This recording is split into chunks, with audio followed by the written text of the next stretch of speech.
and everything. I didn't know y'all was out there, and I'm just making all these poses and stuff. I'm so excited to be here, y'all. I heard that you met my grandma, you wish. Ain't she just the most sweetest thing you ever just met? My name's Elivirah, y'all. Elvira's my name. I'm so glad to be here. I had to get in here and I had to talk to y'all. Shh. All the administrators, administrators, whatever they call them, people in charge, y'all, they don't know I'm in here. Let's let it be my secret, okay? Listen here now. I've gotten a little bit overwhelmed with everything. Let me show you this makeup I've been doing here. I've watched all the tutorials and everything. Grandma told me that this here group had some of the best tutorials on the Facebook, and I had to come and look at them. Old Elvira's gonna learn how to make this makeup look pretty. Yes, I am. I saw that winged look. Look at there. Look at them wings, y'all. Look at there. Felt like I could just sing, I fly away, oh glory. Them wings is good, ain't they? I wish that Rennie girl was here because she'd really like my wings. You know, my grandma, you wish had told me about that Rennie girl, and so I went and watched her videos, and I think I'm getting right pretty at it. Then I saw that old Kai girl and them eyebrows that she talked about, and she said something about one of them, you know, looks like it's a, what did she say? Saks Fifth Avenue, and the other one looked like you was going to Walmart. Well, only thing I could figure she was talking about is you're supposed to make some arches. She kept talking about arches in your eyebrows and everything. Look at there, y'all. Elvira's got it down. But I'm overwhelmed with all the information that's out there about what you need to do in your makeup routine and everything. Everybody's saying you take your wing and you do it this way, and you take your wing and you do it that way. And you know what happens? Look at my eyes, y'all. You got a wing going that way and a wing going this way. And it can get overwhelming with all these people just telling you all these different ways to do your makeup and everything. Look at my lips. Y'all see that? Well, I decided that I would do some lip liner, and then I found out there was a lip stain that I could use, and my goodness, then there was a lipstick and a lip bonbon and lip gloss and everything. It's overwhelming if you just look at all the different choices that you got. You know what I decided? Well, if one of them looks pretty on me, then they'd all look good on me. So I used them all. Look at there. I have to admit, it's a little bit overwhelming, though, when you get started with this makeup stuff. You know what I decided? I decided that if, you know, wings is good for your eyes, then they must be good for your lips, too. Let me back up so y'all can get a good view. Come on now. Look at there. Y'all gonna be trying that technique, ain't you? Look at there. Look at there. Elvira has taught you something tonight. Wings on your lips. They ain't just for your eyes, y'all. But listen here. I don't want you to get overwhelmed with everything that you're seeing in these groups and all. Just keep it real simple. You know, my granny used to say KISS. Y'all know what that stands for. Keep it simple, sweetie. Yeah. You thought I was going to say something else, didn't you? Just be sweet. That's what she says. So keep it simple in your makeup routine, and you won't be overwhelmed by everything, all the choices that's out there. Elvira's going to teach you something, ladies, about being overwhelmed. If you listen to me, I'll help you out. Well, here's where the transition takes place, ladies. Hi, I'm Shelby Wilson, and some of you will remember that I was you wishing. Tonight I was Elivirah, and I just wanted to talk to you for a few minutes about not getting overwhelmed. Not getting overwhelmed in your makeup routine, but also not getting overwhelmed with life. As women, we can wear so many hats. We're mom, we are wives, we are sisters, we are employees. You know, we have so many responsibilities, and life can become overwhelming if we aren't intentional about making some choices that are healthy choices for us that help us not to be overwhelmed with life. I shared with you before that I'm also a minister, and it's amazing to me how many women come across my path that I minister to or talk to on a daily basis that are just overwhelmed with life. They feel like that they're not really good at anything. They're not giving everybody 100% of their attention or their time. So I understand what that's like. I am a mom to 7 daughters. Our oldest daughter is 31. We have 31, age 31, 30, 29, 25, 20, 8, and 3. We started over. I have 10 grandchildren. I know what it is to be overwhelmed. I understand it. So I want to share with you 4 tips tonight that have helped me. There's so many things that you can do, but I'm going to give you 4 tips that can help you not be overwhelmed with life, okay? The first one is have a schedule.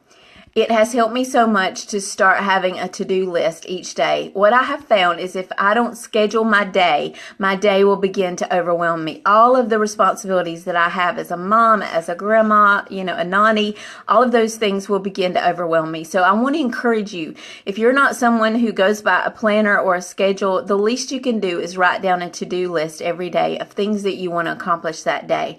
Having that list will also cause you to prioritize what's important, what has to be done today.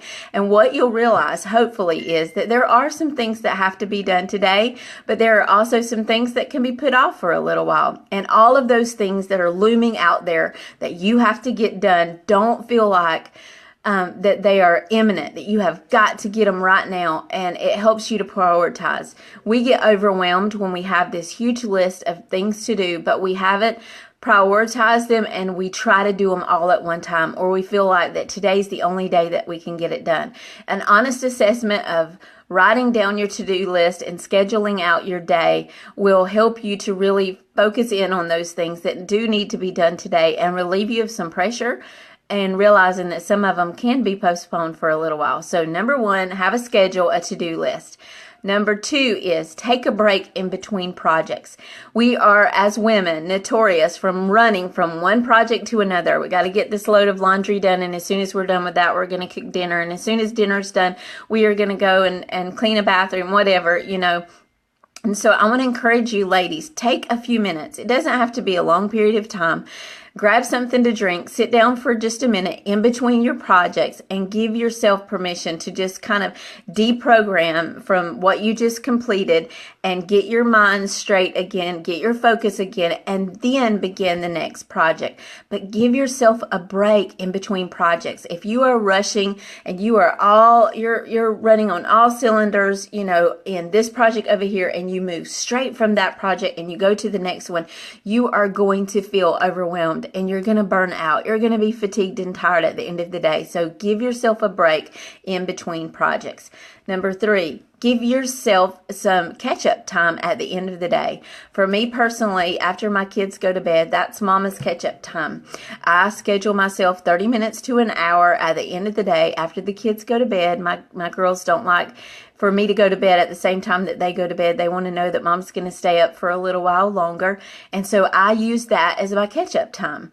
And what I do is any project that I didn't get completed during my day, that's when I sit down to do it. Answer emails, send a response to the text messages I got that I never was able to respond to, finish a load of laundry. It's inevitable that my schedule is never going to be exactly the way that I laid it out. And there's going to be interruptions that come in. And as women, if we're not careful to give ourselves that catch-up time and give ourselves permission to deviate from our schedule every once in a while, we'll become overwhelmed and we'll feel like we never get anything accomplished. So the end of the day is your catch-up time. If you are folding that load of laundry and your little girl comes in and she needs a Band-Aid, or she needs you to get her something to drink in the kitchen or whatever, and you don't finish that load of laundry, you give yourself permission to catch it up at the end of the day, and you don't feel as overwhelmed by the fact that you didn't get it completed or that you got interrupted. That catch-up time just helps me by not to be overwhelmed by the interruptions that are inevitably going to happen in life. And number 4, I encourage you to do some personal development. Find some books that really speak to you. Find some videos that you can watch. Find some people that you can follow and learn from. One of the things that I've had to learn over the years is that to give myself permission to be human, first of all, and then to learn who I really am. I can become so overwhelmed whenever I'm trying to live the life that everybody else expects me to live and live up to their ideal of perfection or their ideal of a good mom. I've had to stay off Pinterest, y'all. I would feel so guilty because I didn't have just the right favors for the guest, or my punch didn't match the cake, or I didn't have all of these homemade decorations, or at Christmas time I didn't have all of the beautiful things that I saw on Pinterest, or I didn't have time to do all of the projects that I saw other moms or I thought that other moms were doing with their kids. And so I've had to just do some personal development and really find out who Shelby is. What are my ideals? What do I want to see for my family? Because what my family looks like and what is happiness and joy for me and my family may not be what you would say would be happiness and joy in yours. And so trying to live up to the ideal that I see in other people's life overwhelms me. And so I need to do some personal development. And also, we need to learn to control our emotions sometimes. I know as women, we have emotions and we tend to be more sensitive and we run a little higher on those emotional things than men do. But, there comes a time when we have to just kind of take those emotions and determine that I'm not going to be ruled by them. My emotions are not going to determine my decisions today. And personal development is a way that you can really learn to control those emotions and be a healthier, better you. So those are my 4 tips for not being overwhelmed. Number 1, schedule. Have a to-do list. Make sure that you are scheduling out your time so that you can prioritize what has to be done today and what can be put off so that you're not overwhelmed with all of the things you have to do. Number 2, take some downtime in between your projects. Just give yourselves a few minutes to rest, to get your mind clear before you're moving on to the next project.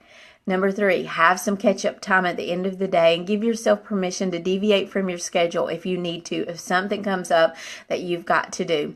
And number 4, work on personal development. It is so, so important that you work on yourself and really figuring out who you are. You want to be the calm in the storm. You don't want to be the one that's falling apart when life happens, and it does happen. But you want to be that guiding force, that one that, even though she may be experiencing fear or uncertainty, or pain in the moment, that she's able to really get her bearings about her, get her wits about her, and be the leader that her family, her friends, her coworkers, whoever need her to be. So don't be overwhelmed, okay, ladies? Whether it's in makeup or whether it's in life, girls.